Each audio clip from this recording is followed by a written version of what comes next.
네, 네 번째 주제, 기억자원과 공간자원이 말을 거는 생활문화에 대해서 이야기해 보도록 하겠습니다. 기억자원을 소환하는 방법이 뭐가 있을까요? 네, 사람들한테 물어보면 되겠죠. 물어보려면 자꾸 마주쳐야겠죠. 마주쳐야지만 사람들이 이야기를 하죠. 갑자기 들이대고서는 뭐는 어떻게 생각하세요? 그러면 어떻게 얘기할까 생각을 해보겠죠. 사람들하고 마주치면서 서로 익숙해지고 이야기를 해도 되겠다라고 하는 안정감을 느끼고, 그리고 이 얘기를 하다 보니까 이 얘기도 생각나네 라고 하는 편안감이 느껴질 때 사람들이 수다가 만들어지고, 그런 것들을 인터뷰를 모으고 아카이빙을 하고. 근데 사람들이 그런 거 기억들을 얘기하는 사람들이 굉장히 중복돼. 반복은 법칙이 있는 거죠. 사람들 안에 그것에 관련된 일정한 문화적인 DNA가 깔려 있다는 거잖아요. 그러면 그거는 우리한테 소중한 기억 자원일 거라고 생각이 듭니다. 그 소중한 기억 자원들을 끄집어내기 위해서는 마주쳐야 되고, 수다를 떨어야 되고, 그 다음에 그런 것들을 인터뷰하고 아카이빙도 하고, 이런 얘기 나만 하는 게 아니라 누구도 하네 라고 그 얘기들을 같이 옹기종기 떠들어 줄 수 있는 그런 장소가 필요하죠. 일상의 만남 공간. 일상의 만남 공간은요, 때로는 놀이터가 될 수도 있고, 때로는 뭐 카페가 될 수도 있긴 하지만, 일상 속에 푹 담겨져 있는 아주 편안한 그런 공간들은 굉장히 필요하다고 생각이 듭니다. 저는 이런 일상의 문화 공간들은 민간 중심으로 만들어지고 공공이 지원하는 방식이 참 좋지 않을까.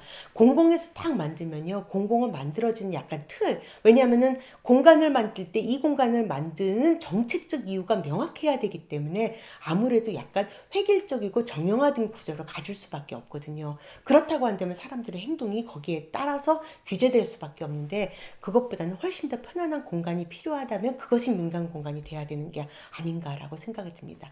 마주침의 필요, 수다의 필요, 그다음에 일상의 편안한 만남의 공간의 필요, 이러한 것들이 기억 자원을 소환될 때 굉장히 중요한 내용이 되겠죠. 네. 기억 자원을 소환해서 사람들이 노는 하나의 사례가 있습니다. 남양주 문화의 집에서는요, 문화의 집이 만들어진 게 2002년인가 이렇게 만들어졌는데, 문화의 집에서 처음에는 사람들이 강좌 중심의 뜨개질을 한다든지, 아니면 미술을 그린다든지, 바이올린을 한다든지, 기타를 한다든지, 이렇게 강좌 중심의 프로그램이 있었는데, 하다 보니까 오래된 사람들, 주민 중에서 벌써 7년, 8년 된 사람들이 다른 사람 가르치기도 하고, 어르신 모셔오기도 하고, 동네 사람들이랑 같이 하다 보니까 자연스럽게 커뮤니티가 만들어져서 굳이 강좌가 이루어지지 않아도 사람들끼리 노는 그런 자리들도 많고, 일상에 이제 음악회도 많이 했었대요.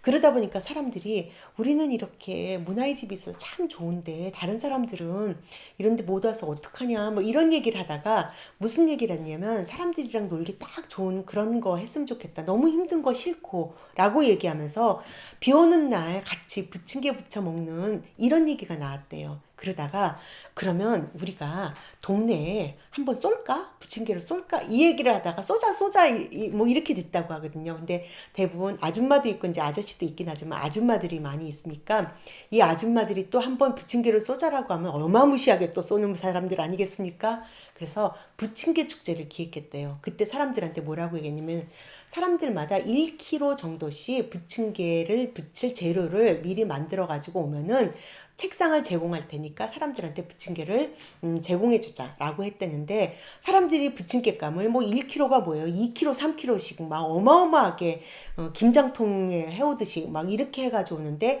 한 30개 팀이 처음에 왔다고 하거든요. 그 중에는 뭐 여성들로만 만들어진 팀도 있고, 또 그날 또 비번인 소방관 팀이 있는데, 뭐 여러 팀들이 뭐 소방호수전, 이게 부침개 이름을 붙여서 하는 거죠. 그래서 1등은 쌀 한 말, 2등은 뭐 보리 한 말, 뭐 이런 식으로 그냥 상도 상답지 않게 이렇게 만들었다고 하는데, 그렇게 사람들이 많이 왔다고 해요. 그래서 너무 많이 와서 부침개도 또 다 잘라서 조금씩 주는데, 한 30개쯤을 돌아다니면서 부침개를 조금씩 잘라서 먹으니까 엄청 배부르고, 막걸리 한 잔 있었으면 좋겠다 막 이렇게 얘기를 해서, 그 다음에는 막걸리를 가위바위보해서 뭐 게임에서 막걸리 한 잔씩만 따라주고 조금씩만 따라주고 술 먹으면 또 지나치게 또 문제가 될 수 있으니까 뭐 이런 식으로 해서 이 부침개 축제를 10년째 하고 있다고 합니다. 그래서 함께 모여서 나눠 먹는 부침개 축제. 오늘은 지역에 우리가 쏩니다. 이라는 축제를 한다고 해요. 일상의 대화를 통해서 사람들과 함께 즐겁게 나누는 방식을 하다 보니까 이렇게 됐는데,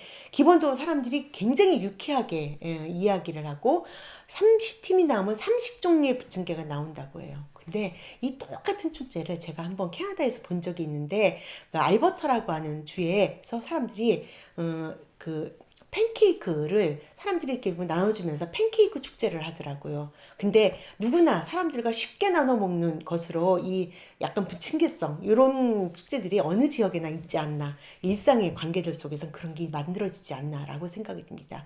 기억을 가지고 해석하고 해체하고 재구성해서 일상의 프로그램들을 만드는 사례입니다. 이거는 잘 아실 거라고 생각이 듭니다. 그 오징어 게임이 전 세계적으로 굉장히 히트를 했는데요. 일단 잔혹성, 폭력성, 뭐 이런 것들은 뭐 자본주의가 결국은 이 컨텐츠가 폭력적인 게 아니라 자본주의 자체가 폭력적이다. 그거를 그대로 우리가 컨텐츠로 구현하고 표현했다고 해서 이걸 불편해 하는 것도 사실 참 우스운 거긴 하지만, 어쨌든 폭력성을 굉장히 갖고 있죠. 근데 그 안에는 놀이들이 있는데, 이 놀이가 어느 나라 애들이나 하는 놀이예요. 이 놀이에 공감하는 거는 사람들이 보면 다 공감할 수 있는 놀이이고, 심지어 외국 사람도 이렇게 공감한다고 하죠. 이 공감하는 이 놀이를 가지고, 이 놀이가 사실은 이 사람이 사는 거는 먹고 마시고 또는 뭐 자고 이런 일상을 만들어가는 아주 친숙한 놀이 같은 건데, 이 게임 룰이 자본주의적 게임 룰이니까 우리가 너무 힘든 거잖아요. 이 오징어 게임도 이 놀이 자체는 쉬운 놀이지만은 이 자체가 갖고 있는 잔혹성이 오늘하고 크게 다르지 않은데, 이것의 소스는 사실은 일상 어린이들이 노는 아주 쉬운 게임들이라고 생각이 들거든요. 근데 놀랍게도 그 안에 깐부라든지 깍두기라든지 이런 함께 사람들을 이렇게 돕는 이런 게임의 요소들이 담겨져 있는 이런 게임과 달리, 우리 사회 속에서는 문화적인 어떤 안전망, 예술적 돌봄 이런 것들조차도 다 삭제되고 궁지에 몰려 있어야 된다고 한다면 그게 굉장히 잔혹하다라고 보여집니다. 이런 기억들이 우리 일상 속에서 어떻게 깐부 같은, 어떻게 깍두기 같은 이런 문화들을 만들어갈 수 있는지 우리가 한번 고민할 내용이 아닐까라고 생각이 듭니다. 이런 것도 기억 속에서 우리가 새롭게 문화를 만들어갈 수 있는 것이 아닐까라고 보여집니다. 자, 기억 자원과 장소 자원을 다시 한번 이야기해 봅시다. 기억 자원을 끄집어내고 그 다음에 소환을 하게 되면은요, 기억 자원 속에서 정말 이야기하다 보면은 기억 자원 속에서 우리가 정말 애틋해지는 것들이 있습니다. 그게 바로 우리가 다시 재현하고 싶은 것이 될 텐데요. 우리가 기억을 가지고 막 이야기했다가 모든 게 자원은 아닙니다. 나의 결핍과 또는 나의 욕망 속에서 그게 연결이 돼야 될 거라고 생각이 드는데, 그걸 사람들과 같이 나누면 돼요. 부침개 축제를 할 때 사람들이 자기 돈으로 2kg, 3kg짜리 부침개 감을 만들어 오는 거는요, 나의 결핍과 욕망이 결합되는 거죠. 그러니까 그걸 만들어 오는 거죠. 간절해지고 그 사람들하고 나누고 있고 재밌을 것 같고 막 이런 게 있으니까 실천으로 움직여지는 거잖아요. 바로 기획이라고 하는 거는 그게 나의 욕망과 결핍이 연결돼서 재밌을 것 같고 그걸 표현하고 싶고 이럴 때 우리 안에서 그게 재미난 우리 안에서의 내용이 되고 그것이 우리를 살리는 내용이 되지 않을까라고 생각이 듭니다. 그런 내용들을 담는 사례로서 뭐 작은 사례긴 하지만요. 송파구에 있는 우리 동네 20m 페스티벌이 있습니다. 송파구 사람들이 이렇게 골목에 여러 상점들이 있는데 거기에 딱 20m 정도래요. 축제를 하는데 우리가 딱 이 20m 안에서 축제를 하자. 근데 우리가 과하게 할 것도 없고 힘들게 할 것도 없고 우리가 평소에 그냥 놀고 싶은 대로 그냥 조금씩 놀자 하는데, 이 20m 축제를 하기 위해 사람들이 모여서 이야기하고 하는 게 한 6개월, 7개월 걸린대요. 그러니까 축제를 하려고 하는 건지 그냥 건수 잡아서 그냥 만나서 놀려고 하는 건지를 알 수가 없어요. 근데 그게 알 수 없으면 어때요? 이거 자체가 축제인데, 만나는 6개월, 7개월 과정이 축제인데, 일상 축제가 그냥 하루 탁 그냥 털어지는 거고, 이 자체가 축제인데, 요걸 가지고 동네 사람들이 계속 주의 깊은 관찰자가 되고, 서로를 돌보고, 안전한 관계망이 되고, 장사가 안 된다면 좀 걱정해주고, 이런 관계망이 되는 게 이게 바로 생활 문화고, 그들 안에 그것들을 표현하는 방식이 페스티벌이 되는데 딱 20m까지, 딱 반나절, 더 힘들지 않게. 근데 준비는 6, 7개월. 이렇게 하는 게 바로 일상의 문화를 만들고, 이게 나중에 어떻게 될지 전 모를 거라고 생각이 듭니다. 우리가 해보니까 이게 재밌네 저게 재밌네 하면 다른 게 될 수 있죠. 어쩌면 10년, 20년, 30년 되면은 정말 독특한 축제가 될 수 있는데, 그들의 욕망과 그들의 결핍과 그들이 하고 싶은 만큼과 그들의 재미 중심으로 코드가 만들어지면 세상이 유니크한 그들만의 문화가 만들어지지 않을까라고 생각이 듭니다. 예, 서울 안에는요, 굉장히 많은 나무가 아까 있다고 말씀을 드렸죠. 저는 가본 적은 없는데, 방학동의 은행나무가 서울에 있는 나무 중에 제일 오래된 나무래요. 870년 됐대요. 와, 어마어마해요. 870년 동안 우리가 그렇게 끌당을 하면서 삶과 죽음이 교차하는 동안에 이 은행나무는 지그시 사람들을 지켜보고 있었다고 하는데, 서울시 보호수라고 하죠. 보호수로 이렇게 갇혀 있으니까 우리가 더 하긴 어렵지만 저런 나무도 있고요. 뭐 가해등의 느티나무도 310년 됐다고 하는데, 동네 찾아보면요, 100년 된, 200년 된 나무들이 굉장히 많아요. 쑥쑥 커진 나무들도 있고요. 아니면요, 쭉 플라타나스가 한 줄 쭉 있는 동네도 있고요. 그 길 따라서 우리의 기억들을 한번 소환해내면은 그거 자체가 우리한테 굉장히 재미있는 거리가 되고, 얘기하다 보면 뭔가가 하고 싶어지고, 뭔가가 하고 싶어질 때 만들어지는 게 문화여야만 한다고 생각이 듭니다. 안 하고 싶으면 그냥 거기까지고요. 또 다른 것들을 이야기하고 꺼내고, 또 동네에 참 이런 장소성, 동네의 어떤 초등학교 앞에서의 어떤 애완들, 이런 것들도 끄집어낼 수 있고요. 아니면은 초등학교 때 억지로 했었던 합창제가 지금은 재미있는 합창제로 다시 바뀔 수도 있겠죠. 남자 중학교든 여자 중학교는 합창제를 끊임없이 한 적도 있는 그런 시기도 있었는데요. 왜냐면은 교육부 정책이 그랬을 때는요. 그 기가 막혔던 그 합창제를 지금은 동네에서 재밌게 할 수도 있고, 여러 가지를 우리의 기억 속에서 소환해서 해나갈 수 있을 거라고 생각이 듭니다. 그렇게 기억을 소환해서 동네 사람들과 잘 놀고 있는 이런 사례도 있습니다. 여러분들이 이미 많이 아시고 계신 분도 계실 거라고 생각이 드는데요. 기억이 새로운 장소를 만들고 장소가 새로운 문화를 만드는 모기동 사례입니다. 처음에는 예술가 몇 명이 들어가서 같이 이야기를 하고 그랬는데, 이렇게 쭉 하다 보니까 서로 발견을 해서 나 말고 다른 활동을 하는 다른 활동가들 만들고, 동네에서 책방을 하는 사람들, 공예를 하는 사람들 만나고, 이 관계를 확장하다 보니까 서로 마음이 맞고, 그러다 보니까 동네가 조금씩 바뀌는 그런 이야기들입니다. 그 얘기를 한번 들어봐도 좋을 거라고 생각이 듭니다.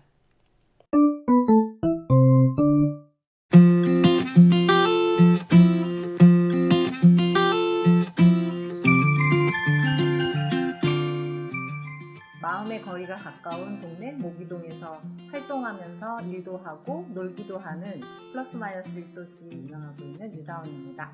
함께하고 있는 김지영입니다.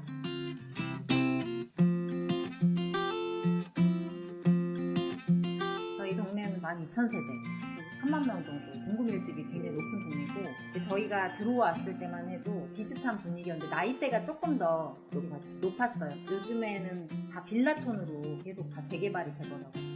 그 전에는 좀 더 키 작은 저희 만쟁이 마을 모기동 이렇게 부르는데, 이 공간들이 다 이렇게 빌라로 바뀌면서 젊은 사람 유입이 굉장히 많아졌어요. 저희가 들어왔을 때만 해도 40대, 50대, 60대 더 높은 세대가 있었다면, 지금은 20대, 30대도 굉장히 많아진 그런 동네입니다.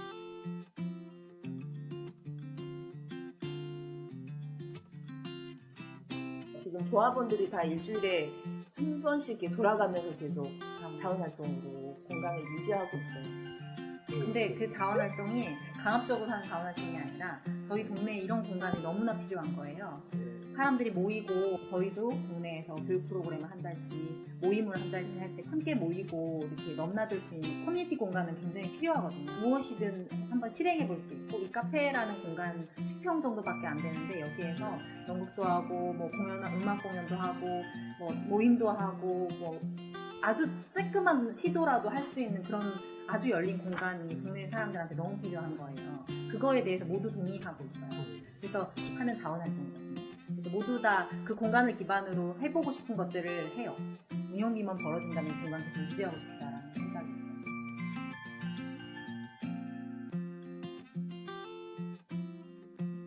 저희가 젊은 사람들도 계속 만나기도 하고 같이 연결되기도 하는데, 공동체를 사람들이 굉장히 오해하는데, 예를 들면 마을 안에 공동체라고 하면 모든 사람을 포용해야 한다고 생각을 해요. 근데 사실 그 공동체라는 것은 그 마음의 거리가 가까운 사람들이라고 생각이 들거든요. 모두가 다 함께 할 수 있는 것은 도시 안에서는 불가능하다고 생각하거든요.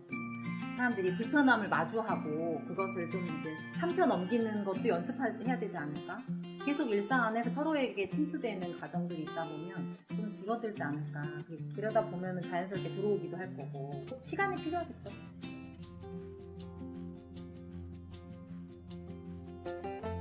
저희가 이제 산에서 사무실을 썼을 때는 용암산 잔디공원에서 주로 시끄럽게 이제 떠들고 축제하고 이런 걸 했었어서, 다시 특정 공간이 아니라 일상 공간으로 내려와서 뭔가 시도했던 게 작년에 어떻게 보면 다시 시작됐던 거예요.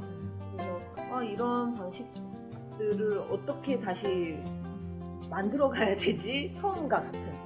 다시 1차 연도처럼 또 다른 이제 저희한테 또 새로운 숙제가 또 던져져 버리는. 저희가 추구하는 어떤 기획의 방향은 결국엔 우리가 우리를 더 멋있게 드러내고 성장시키는 것보다 주변에 있는 사람들의 있던 그 힘들을 발견하고 발굴하고 다시 끄집어내서 어떤 삶과 일로 연결될 수 있게 만드는 일을 하는 게 우리의 좀 기획의 과정들이 아닌가? 그래서 맞다고 생각하는 어떤 확고한 신념에 다시 한번 찬물을 끼얹어 버려야 되는 일들을 해야 되기 때문에 어떤 예술을 이야기하고, 그래서 저희가 하고 있는 기획 안에 계속 어떤 예술적 감수성, 예술적인 어떤 들여다봄을 고민을 하고 있는 것 같아요. 그래서 그런 것들이 더해진 게 어떻게 보면 축제로 나오기도 하고, 교육으로 나오기도 하고, 또 우리의 삶으로 나오기도 하고, 우리의 실천으로 나오기도 하고, 저희 둘만 할 수 있는 일은 아니기 때문에 그 안에서 어떤 커뮤니티들, 사람과의 어떤 관계성들, 신뢰에 기반한 어떤 일들을 추진해야 된다고 생각하기 때문에, 그리고 공동의 이런 가치를 더 많이 단단하게 만들기 위해서 어떤 유대감들을 계속 형성하려고 커뮤니티에 대한 중요성들을 좀 고민을 하게 되는 것 같고요. 이런 삶들을 살아가는 게 결국 각자 나름대로의 어떤 잠재된 자기 방식들을 드러내서 뭔가 일상 안에 새겨내면서 자기만의 삶의 흔적들을 계속 만드는 게 결국에 어떤 문화로 자리 잡게 되는 게 아닌가라는 생각들을 좀 하고 있어요.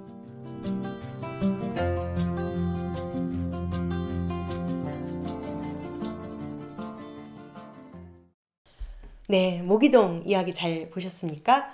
예, 오늘 딱 그런 얘기들을 딱 들으면 저런 사람들은 참 오랫동안 이렇게 얘기하지만 그날이 그날 같고 사람들하고 얘기해봤자 힘들고 이랬던 날들이 연결돼서 작은 변화를 만들고 작은 실천이 되고, 그런 가운데서 내가 변하고 사람이 변하기도 하죠. 제가 어저께 인천의 어떤 지역을 갔었는데요. 2004년에 동네에 조그만 이렇게 카페 갤러리 같은 데가 만들어졌대요. 근데 여기는 뭐 하는 데야? 라고 하면서 할아버지 할머니들이 왔다 갔다 하면서 그 카페가 만들어지니까 주변에 있는 옆집들이 조금씩 달라지고, 동네 가게들도 조금씩 달라지고, 할아버지 할머니들 태도도 달라지고, 정말 많이 바뀌었다고 그렇게 얘기하더라고요. 2004년에 만들어져서 지금은 2021년이니까 꽤 오래됐죠. 그렇지만 그 기간 동안에 아마 하나도 변하지 않는 일상이 있었을 거고요.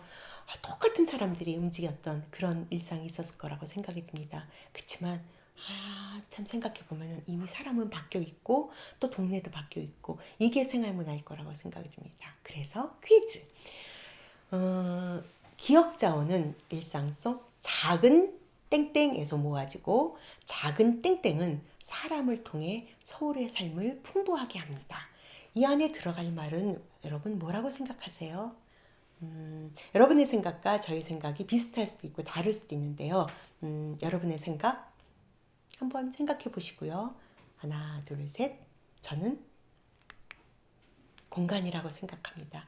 공간이 다시 공간을 확장을 해서 우리 마을을 조금 다르게 만들고 서울로 확장되는 이러한 공간이 끊임없이 생산, 재생산되는 과정 속에서 우리는 또다시 우리의 삶들을 잘 만들어가고 문화적 안전망, 예술적 돌봄을 할 수 있는 그런 생활 문화가 활성화되는 서울을 만들 수 있고 우리의 삶이 돌봄받지 않을까라고 생각이 듭니다. 오늘은 선생님들과 이렇게까지 이야기하고 마치도록 하겠습니다. 감사합니다.